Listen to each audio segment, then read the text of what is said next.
Bueno, yo bromeaba hace un rato, decía que Nelson al pedir la pausa me había dejado con el fusil caliente, pero no tan caliente porque no se necesita un tiro de fusil para comentar lo que vamos a comentar a continuación.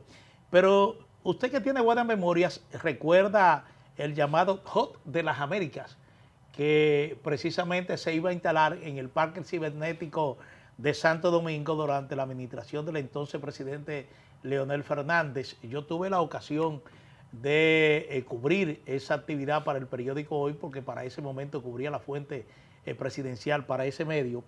Y recuerdo de que aquello se presentaba con una novedad bastante importante para la República Dominicana, porque lo que se proyectaba era que República Dominicana fuera el centro de la conectividad regional, precisamente en la expansión del servicio de Internet. Y eso se presentó como una inversión modelo, no solamente modelo para América Latina, sino igualmente se destacaba el hecho de que se estaba escogiendo a la República Dominicana precisamente para hacer esa inversión tan importante en términos, repito, de la expansión de la conectividad, bueno, ahora se llama digital, en aquella ocasión de la conectividad de Internet Sí. a nivel de la región. Y entonces, pero ahora se hace un Se anuncio, presentaba como el Silicon Valley de las Américas. el Silicon Valley de las Américas. Bueno, que Lionel posteriormente fue a visitar Silicon Valley allá En en San Francisco. California, sí, en San Francisco, California. Pero lo que quiero llamar la atención es que ahora el presidente Luis Abinader, junto con ejecutivos de Google, está anunciando la apertura de un centro digital aquí en la República Dominicana que igualmente servirá a Google para expandir precisamente la comunicación digital con el resto del mundo, pero particularmente a nivel de la región. Esta es una inversión de 500 millones de dólares que se va a hacer. La diferencia entre aquella inversión que se anunció que nunca llegó a materializarse, aquella inversión que se realizó en ese tiempo con la de ahora, es que esta es una inversión directamente de Google que está particularmente interesado en expandir lo que es su presencia a través de esa conectividad digital en el resto del mundo y particularmente en la región, ya que ahí hay un interés empresarial de una multinacional, porque Google se puede considerar una multinacional en el campo de la tecnología. Lo es. Sí, pero ya aquí hay un interés individual, empresarial, de desarrollar este proyecto en la República Dominicana y probablemente esto se termine de ejecutar. Le preguntaba a Nelson, fuera de cámara, si se conocía el tiempo de ejecución de esta inversión. Al igual que yo no lo encontramos, yo en la nota que pidió el Palacio Nacional estuve buscando el dato de manera muy interesada para saber si esta inversión tendría un plazo de 1 año, de 2 años, de 18 meses, de 5 años, pero no aparece plazo de ejecución de esta inversión, pero en todo caso coloca a la República Dominicana en la mira del mundo en el campo tecnológico. Esto es importante, es una inversión importante que no puede de ninguna manera restarse mérito. Creo que en definitiva confío en que finalmente esto se ejecutará, porque los dominicanos todavía recordamos con mucha tristeza el hecho de que ese Hot de las Américas que se proyectó en esa ocasión finalmente no se pudo materializar. Obviamente los tiempos eran otros. Hoy en día hay más demandable un servicio digital que en aquellos tiempos. Sí, parece la modalidad ha cambiado, porque en aquella oportunidad yo recuerdo que eran alrededor de 200 millones, pero era una alianza de Microsoft con el gobierno, lo que significaba entonces una inversión conjunta. Nunca, mira que tú traes eso ahora a colación, pero hay que indagar porque vamos para la próxima semana, Dios mediante, vamos a indagar qué fue lo que ocurrió con aquel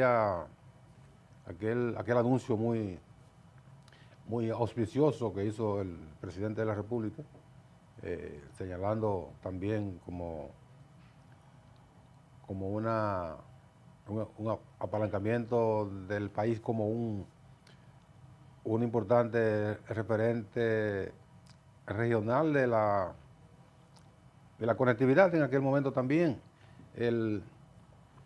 No sabemos por qué no avanzó eso. Pero como tú señalas que ahora es una inversión directa. Eso cae dentro de la inversión extranjera directa, que son las inversiones que hacen las empresas o los gobiernos. La otra inversión es la que hacen los organismos internacionales, el Fondo Monetario, el BID, el Banco Mundial, etcétera. Esa no es una inversión extranjera directa. Entonces, en este caso, Google, como empresa, anuncia esa alianza con la República Dominicana para convertir a este país en lo que se dijo en aquella oportunidad, un hub. Un hub no es otra cosa que un almacén. El presidente de la República dijo ayer en un evento que estuvo presente en Punta Cana, que Google se proponía instalar dos cables submarinos, en este caso cables para utilidad.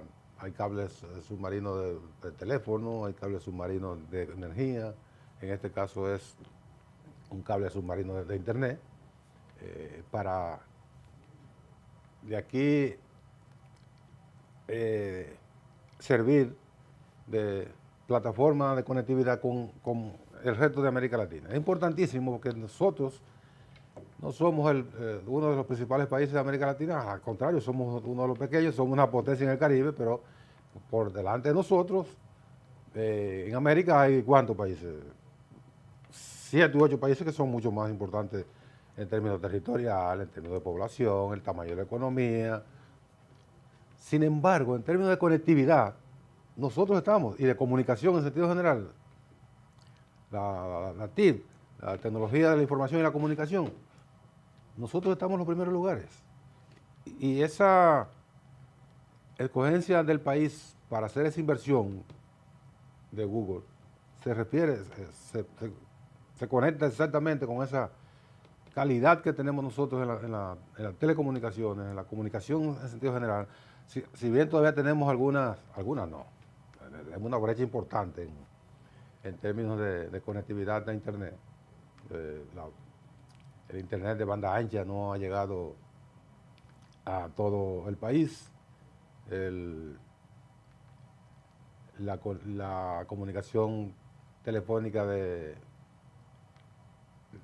fibra óptica tampoco, mucho menos. Está en varias de las grandes ciudades del país, no así en todo el territorio nacional. Sin embargo, parece que con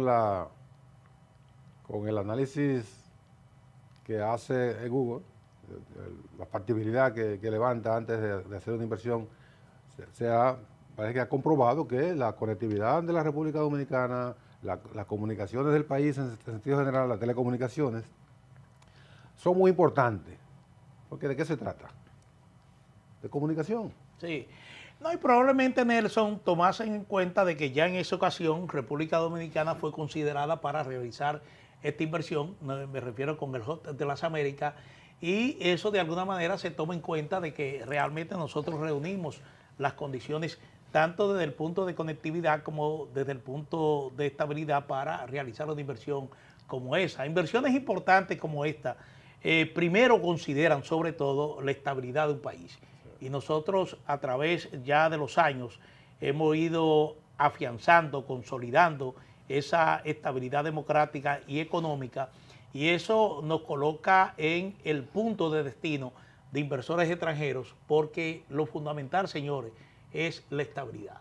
Estabilidad democrática y estabilidad económica para que un inversionista considere segura su inversión. Nadie va a ir a invertir en un país donde la inestabilidad es constante. La volatilidad política, el cambio de las reglas, ¿cómo se llama? La seguridad jurídica, que un día aparece un gobernante o un funcionario que te cambia las reglas y te hace trastornar cualquier iniciativa que tú tengas. Ningún inversionista va a ir a un país así. Sí, bueno, tenemos un ejemplo aquí de nuestro vecino de Haití. Claro. Sí, nadie va a invertir en Haití porque ahí no hay seguridad de que usted pueda mantener esa inversión, de que esa inversión no represente un riesgo.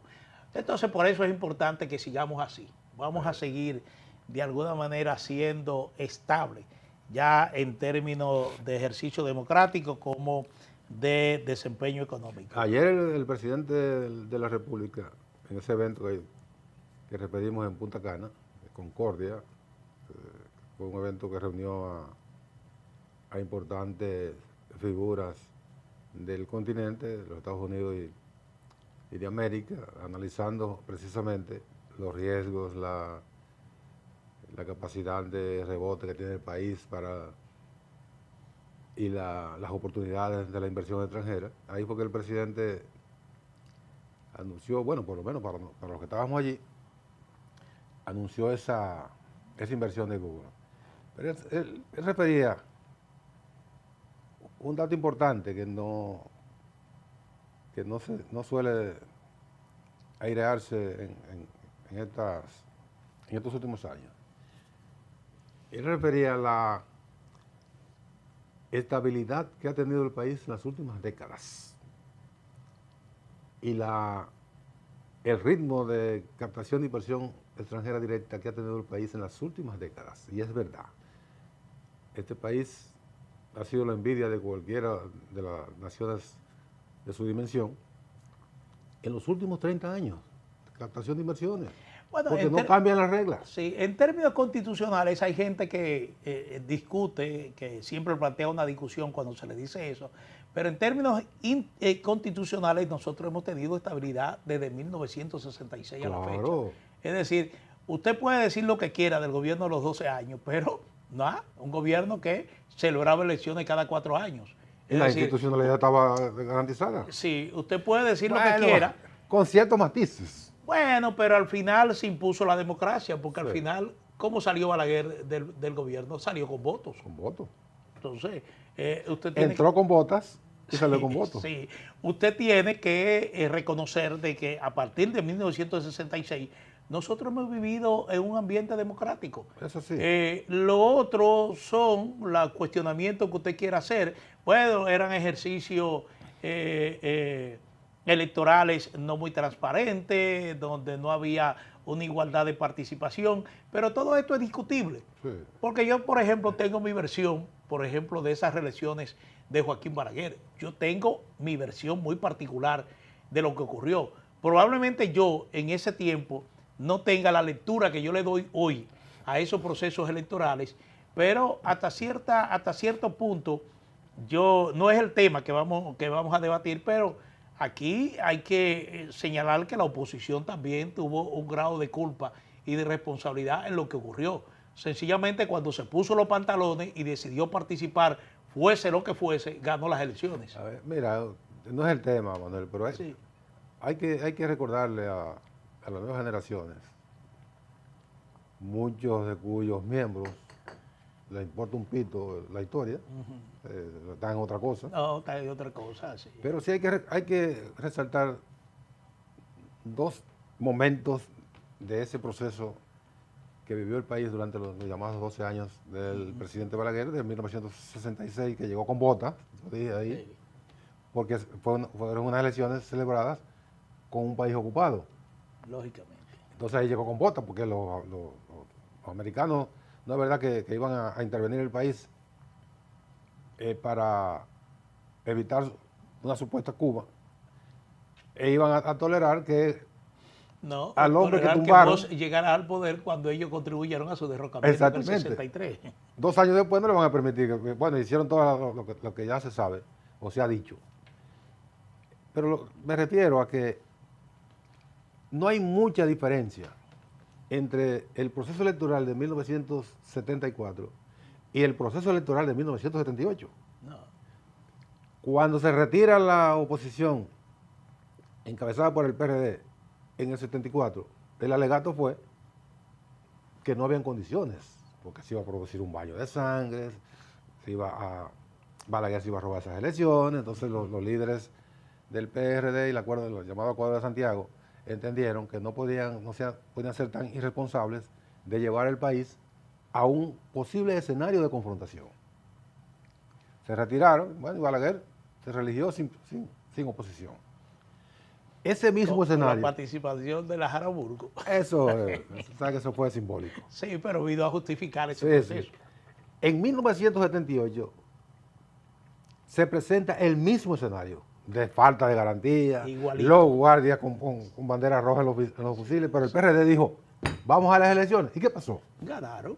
Eso Entonces, es lo que te dice, se armaron de valor. En 1974 hubieran ganado también. Claro, eso es lo que estoy planteando, Sí. que la oposición tuvo culpa también de ese prolongamiento de ese ejercicio gubernamental de Balaguer, porque hasta cierto punto contribuyó a eso. Es Claro. decir, contribuyó a eso. Si usted se retira de las elecciones, ¿qué es lo que usted está haciendo? Facilitándole a su oponente que se reelija fácil. Sí, por eso yo siempre tengo discusión cuando me hablan, no, que los fraudes de Balaguer. Digo, no, pero, No, fraude. tú me puedes hablar en el 66, que también es discutible, lo del 66, pero en definitiva lo que tú dices, ¿verdad? Fueron unas elecciones con un país intervenido en el 66, pero ya en el 74 lo que ocurrió es lo que tú estás planteando. Las mismas condiciones que reinaron en el 74 fueron las mismas que existieron en el 78. Claro. ¿Eh? La única diferencia Entonces, fue que decidieron ir. tú me justificas las elecciones del 78 porque tú ganaste, pero no así la del 74. No. En el Oye, 74 la historia- Balaguer ganó las elecciones, le ganó a la Jaraburgo, pero ganó las elecciones. La historia no se analiza así, con esos baches. Usted no, la historia es el ideal. Usted tiene que... lo que ocurrió fue lo que ocurrió. Sí, porque la misma falta de garantía democrática que existía en el 74 existía también en el 78, era la misma. Sí. Tanto así de que el gobierno de Antonio Guzmán, ¿cuál fue su principal logro? Bueno, la vuelta del respeto a los derechos humanos, la libertad de los presos políticos a cuenta gota, El regreso de los exiliados también a cuenta gotas, Sí. pero realmente ese fue su mayor logro. Entonces, lo que quiere decir es que las condiciones en el 78 no habían cambiado. No habían cambiado. Sí. Miren, señores, el caso de Jeffrey Epstein sigue escalando. En el día de ayer fue detenido nada más y nada menos que el ex príncipe de Windsor, hermanos del rey Carlos III. Me refiero a Andrés, el príncipe Andrés o el ex príncipe Andrés, Un bandido, porque ¿no? ya se le quitaron todos esos adornos. Fue detenido por la policía británica. Un bandido real. Sí, fue detenido por la policía británica acusado de actos, yo no recuerdo la acusación típica que se le dice, pero en el ejercicio público, de ese tipo de actos en el ejercicio público cuestionable. Él duró 11 horas bajo arresto, se le puso en libertad, pero sigue bajo investigación. Está en libertad, podría decirse como una puesto en libertad, una medida... Una medida ¿cómo que cautelar. se dice aquí? Sí, Una medida de coerción. Sí, una medida de coerción. Él está en libertad, pero sigue siendo investigado. Es un caso que se extiende, porque prácticamente en varios países europeos hay personalidades, incluso miembros de la corona, que aparecen en estos documentos de Epstein que están siendo investigados en sus respectivas naciones. Incluso en Noruega está el caso de la princesa que está en la línea para ser reina de Noruega, que tuvo que incluso que pedir disculpa pública porque aparece en esos papeles. Pero también hay un ex primer ministro noruego que aparece igualmente en esos documentos de Epstein. En el caso de Estados Unidos, la bulla ha sido más grande en Europa que en el propio Estados Unidos, pero en el caso de Estados Unidos, el expresidente Bill Clinton y su esposa han tenido que ir a testificar al Congreso, al Capitolio de los Estados Unidos. El propio presidente Donald Trump ha sido insistentemente mencionado en estos documentos. Él ha tratado siempre de liberarse de todo tipo de... Mencionado y evidenciado en video. Exactamente, pero él ha tratado siempre de distanciarse de eso, pero él aparece en esos videos, incluso probablemente mencionado en más ocasiones que el expresidente Clinton y otros figuras importantes dentro de los Estados Unidos, como es el caso de Bill Gates. Pero en definitiva es un escándalo que está sacudiendo al mundo. Uno no sabe, mire, a modo de chiste, el fin de semana pasado, me dice un amigo que es un politólogo que gusta mucho hacer investigaciones. ¿Tú no estás en esos papeles? Sí, pero es un hombre muy activo en términos de hurgar siempre. y me dice, mira, ahora el Departamento de Justicia de los Estados Unidos va a estar liberando los últimos documentos en el caso Haitins, y ahí va a aparecer República Dominicana. Entonces, yo dije, coño, no me ponga nervioso. Porque él estuvo aquí. ¿Eh? Él estuvo aquí. Bueno, pero se le impidió la entrada en una ocasión aquí al país, Bueno, por Puerto Plata. En una ocasión. En una ocasión, sí, pero él estuvo aquí. Claro. Vamos la verdad a ver. que es un ambiente muy, muy tóxico. Eso fue una etapa bastante opaca de la conducta del jet set norteamericano y ahora europeo y de otras partes, porque también hay latinoamericanos que han aparecido en los videos, como por ejemplo el expresidente de Colombia, Andrés Pastrana. Ah, sí. Este individuo, que era un genio de las finanzas, era un inversor de alto nivel, que llegó a ser multimillonario, pero además de su capacidad como para generar recursos a través de Wall Street y de las inversiones, tenía una capacidad para la perversidad que es impresionante. Este individuo se planteó contaminar a todo el establecimiento político, económico. El jet set internacional en todos los órdenes. Bueno, pero son miles de videos, miles de documentos en los que aparecen plasmada toda la perversidad que este hombre... La última liberación del Departamento de Justicia implica 3 millones de documentos. Exacto, es una cosa una locura. Bueno, finalmente lo reducen a prisión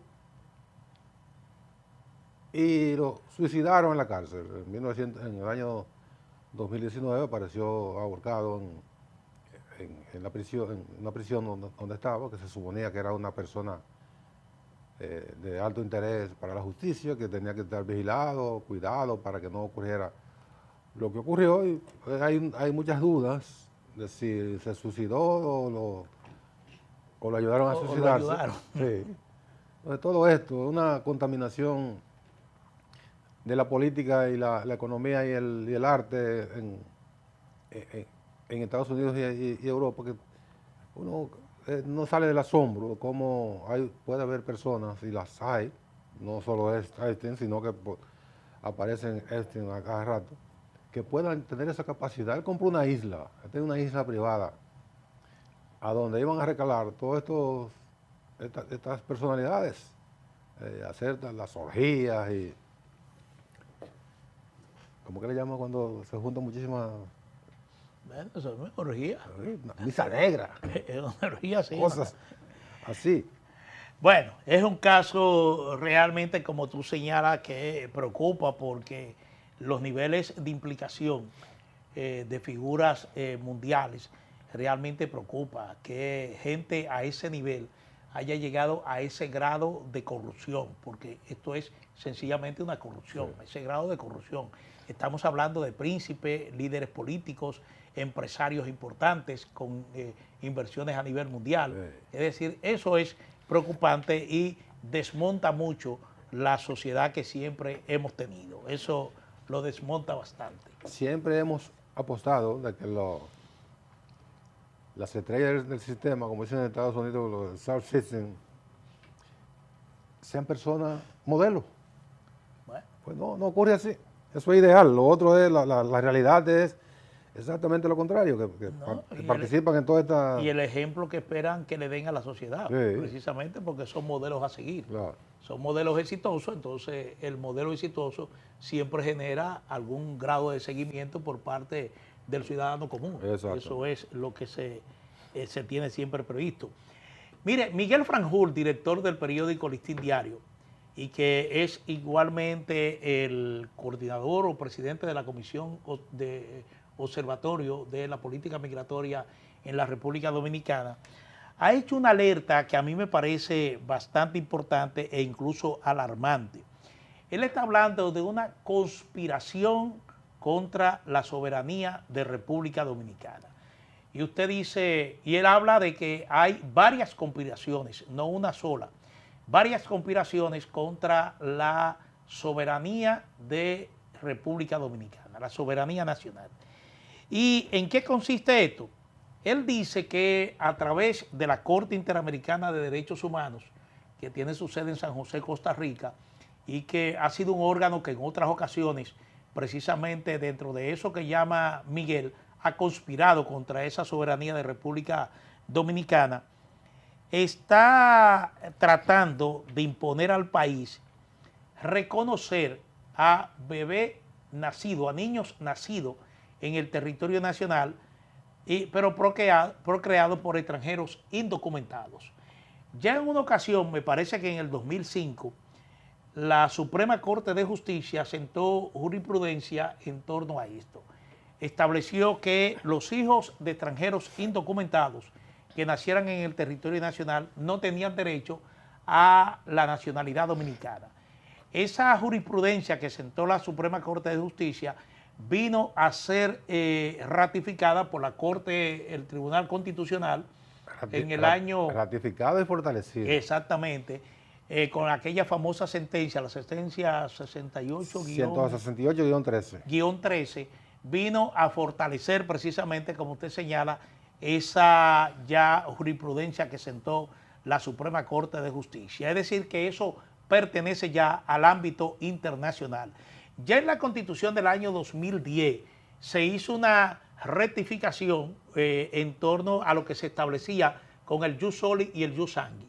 Es decir, se hizo una especie de híbrido, pero lo que buscaba precisamente el legislador, el constituyente en esa ocasión, era precisamente colocarse en la línea de esa sentencia de la Suprema Corte de Justicia que estableció precisamente que los hijos de extranjeros indocumentados no le correspondía la nacionalidad dominicana. ¿Qué es lo que establece la Constitución?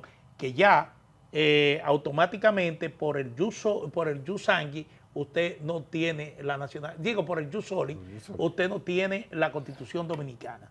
Pero además, para ser preciso, ya se ha repetido varias veces que la Constitución haitiana establece que los haitianos son haitianos, no importa dónde nazcan. Si los padres son haitianos. Artículo 11 de la Constitución haitiana. Si le corresponde la nacionalidad haitiana a ese niño que nace en territorio extranjero.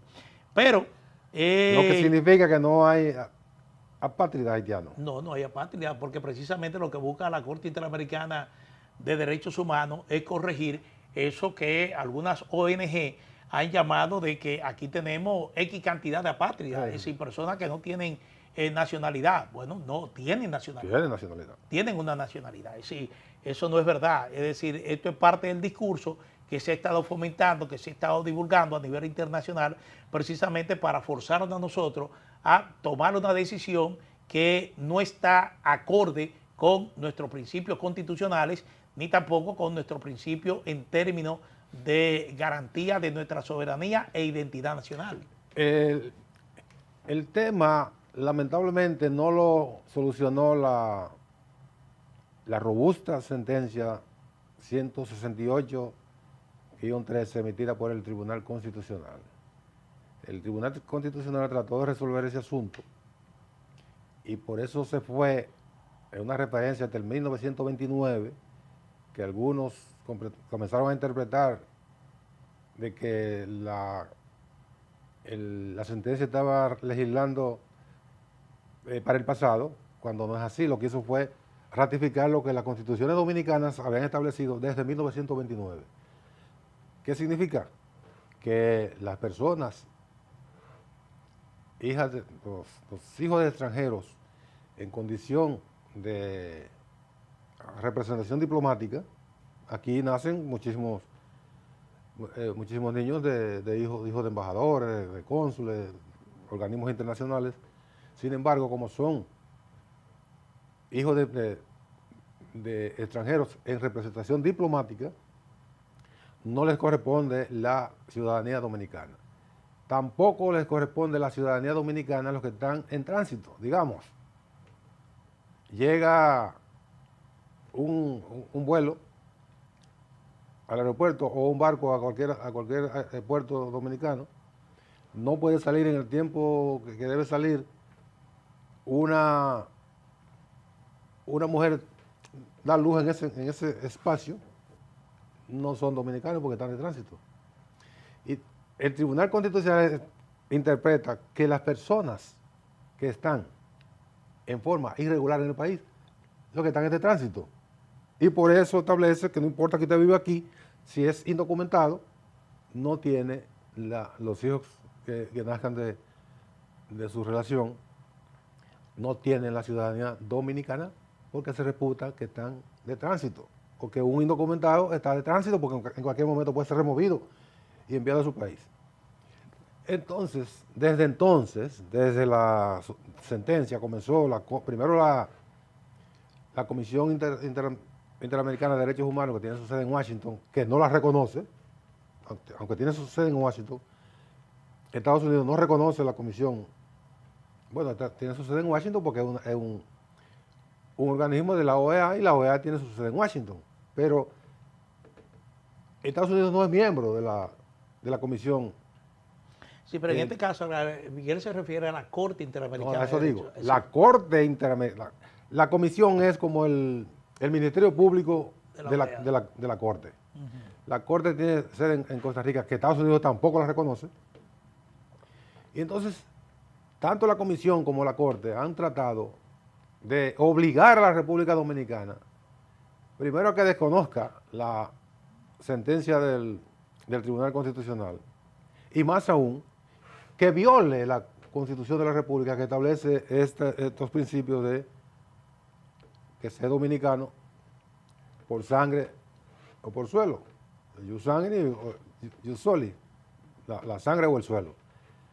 Y quieren obligarnos a nosotros a que adoptemos el criterio que tienen ellos de lo que es un dominicano, en este caso, referido a la población haitiana. Y ustedes ven que con frecuencia la Comisión Interamericana de Derechos Humanos, también ¿cómo se llama la de Washington? Sí, la comisión. No, La comisión y la corte, pero American Watch, ¿cómo se llama? Ah, bueno, sí, esta es una especie de ONG, sí. Y la otra es la que tiene su sede en Londres. Rutgers, yo que la... No, hay otra que son dos. Sí. Eh, Está American Watch ajá. y está también, bueno, no me olvido el nombre rápidamente, Sí, pero sí, sí, yo sí, sé a sí. cuál te refieres. ¿Cómo es? De Que internacional. Amnistía Internacional. Amnistía Internacional, exactamente. Excusen el lapsus que ambos tuvimos. Sí. Pero Amnistía Internacional se coaliga con estos organismos de la OEA para fastidiarle la existencia de la República Dominicana, presentándonos como violadores de derechos humanos, negadores de ciudadanía adquirida de manera por nacimiento, y toda esa basura que tiran todos los días. O sea que lo que dice el buen amigo Miguel Franjul se corresponde con una realidad que nosotros estamos, con la cual estamos lidiando y que no va a terminar por ahora, porque el problema que tenemos no va a terminar ni ahora, ni mañana, ni después. Eso será un asunto permanente. Sí.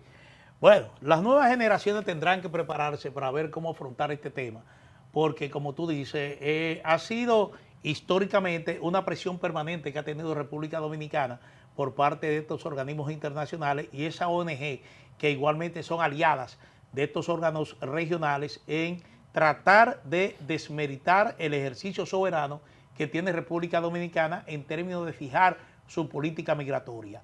Lo que hay que reconocer es que cada país define su política migratoria.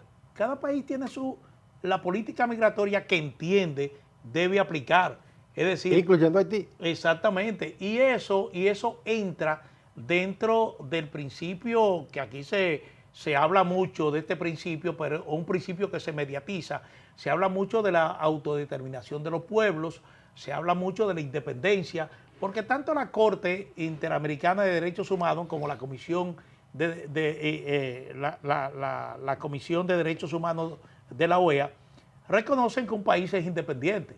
Si un país es independiente, también es independiente para fijar sus políticas internas. Claro. Es decir, usted no puede cuestionar sus políticas internas a menos que usted no esté cometiendo crímenes de lesa humanidad.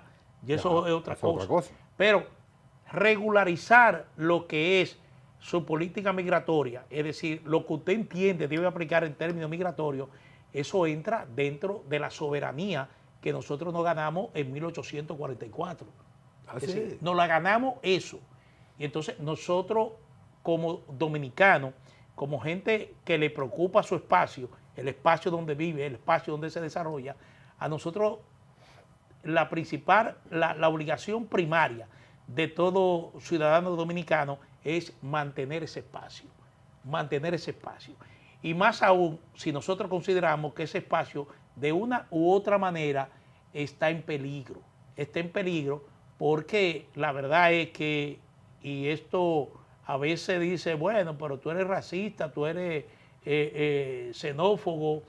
Dominicano. No, defender lo que es su territorio, defender su nacionalidad, defender su signo patrio, eso no significa xenofobia, ni significa ser racista. Sencillamente, aquí, de alguna manera, en términos peyorativos, se le llama a la gente que se identifica con la preservancia de nuestra soberanía, se identifica, no, que tú eres nacionalista. Bueno, sí, soy nacionalista, sí. Sí, pero lo dicen como con fines de disminuir a uno la capacidad de defender su territorio. Sí, mira, sí. Pero aquí no se ejerce tampoco ninguna práctica xenófoba contra los haitianos. Sí. Mira, lo utópico, la utopía es una... La utopía a veces ha servido para algo. Haciendo un ejercicio de utopía, lo mejor en el mundo sería que no hubiera fronteras. Pero lamentablemente se establecieron las fronteras. Sí. Entonces, cada integrante de un espacio que está delimitado por una frontera está obligado a defender ese espacio, por encima de quien sea, haitiano, americano, lo que sea, tiene que defender. Y es lo que pasa en toda parte del mundo. Claro. En toda parte del mundo. Es decir, ¿qué está haciendo Estados Unidos? Bueno, la presente administración de Trump ha llegado incluso a plantear una reforma constitucional o una enmienda constitucional en los Estados Unidos para variar ese principio que ellos tienen de que niño que nazca dentro del territorio norteamericano le corresponde la nacionalidad estadounidense. No importa el estatus. Exactamente, no importa el estatus. Pero ¿cuál es la preocupación ahora de Trump dentro de esta política migratoria que está implementando? Borrar eso de la Constitución de los Estados Unidos. Es decir, colocarse en la misma situación de nosotros. Exactamente. Entonces, la tendencia es... Parece que no es mala. Europa ha estado legislando, primero, endureciendo lo que son sus políticas migratorias y segundo, estableciendo precisamente eso. Italia ahora mismo acaba de dictar un estatuto migratorio donde radicaliza sus medidas migratorias, sus medidas de otorgar nacionalidad a extranjeros, la radicaliza. Es decir, el mundo está marchando precisamente a garantizar lo que es precisamente esa autodeterminación de los pueblos para fijar las leyes y medidas que entiendan que preservan su soberanía. Y entonces, ¿por qué cuestionarnos a nosotros en el marco de una línea que la está siguiendo el mundo? ¿Ustedes saben cuál es uno de los países que tiene un estatuto de adopción de ciudadanía más riguroso, más rígido? Haití.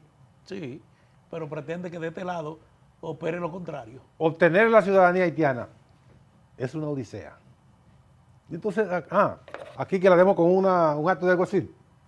Por favor, vamos a hacer de redondo, vamos a hacer lo que uno es bueno para uno, también debe ser bueno para otro y al revés.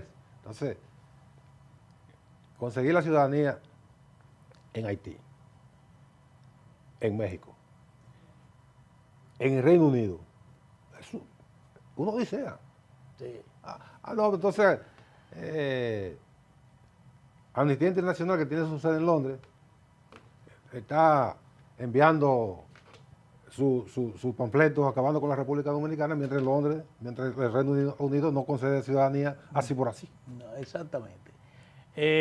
Bueno, y está implementando también controles migratorios muy fuertes. También. Precisamente porque han reconocido de que ellos tienen una presencia importante, sobre todo a nivel de África, de africanos. Sí. Ellos tienen una presencia importante y eso Y de lo ha árabes. despertado, incluso porque ya el votante británico del Reino Unido, ¿qué es lo que está haciendo? Bueno, está mudando su simpatía hacia el partido que ellos entiendan que mejor conexión que tiene mejor. con ellos en términos de controlar precisamente la migración. Claro. Y los resultados electorales en Europa se están inclinando mucho hacia el partido que mayores controles migratorios esté proponiendo. Lamentablemente es así. Sí.